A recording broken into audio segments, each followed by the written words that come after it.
Cheruvannur higher secondary സ്കൂളിന് മുൻവശത്ത് വെച്ച് കൊളത്തറ സ്വദേശിയായ ഫാത്തിമ റിന എന്ന കുട്ടി ഈ സീബ്ര ലൈൻ മുറിച്ചു കടക്കുന്നത്. ഇരുഭാഗങ്ങളിലും വാഹനം വരുന്നുണ്ടോ എന്ന് കൃത്യമായി പരിശോധിച്ചതിന് ശേഷമാണ് ഫാത്തിമ റിന ഈ സീബ്ര ലൈൻ മുറിച്ചു കടക്കുന്നത്. സ്കൂളിന് സമീപത്തുള്ള ഒരു വളവോടുകൂടിയ റോഡാണിത്.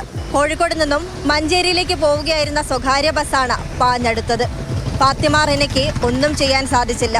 റോഡ് മുറിച്ചു കടക്കുന്നതിനിടെ കുട്ടി ഓടുകയായിരുന്നു. ബസ് കുട്ടിയെ ഇടിച്ചു വീഴ്ത്തുകയും ചെയ്തു. സമീപത്തെ ഒരു കടയുടെ മുൻവശത്തേക്കാണ് കുട്ടി തെറിച്ചു വീണത്.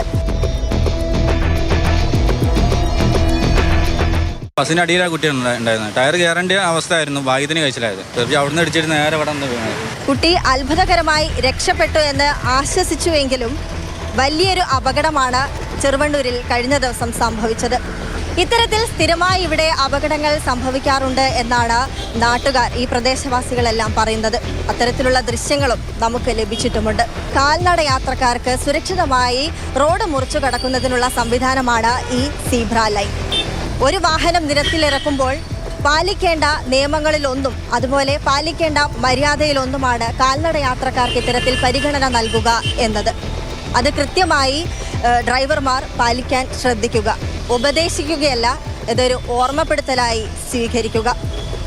മനോജ് പയ്യന്നൂരിനൊപ്പം നയൻതാര, മാതൃഭൂമി ന്യൂസ്, കോഴിക്കോട്.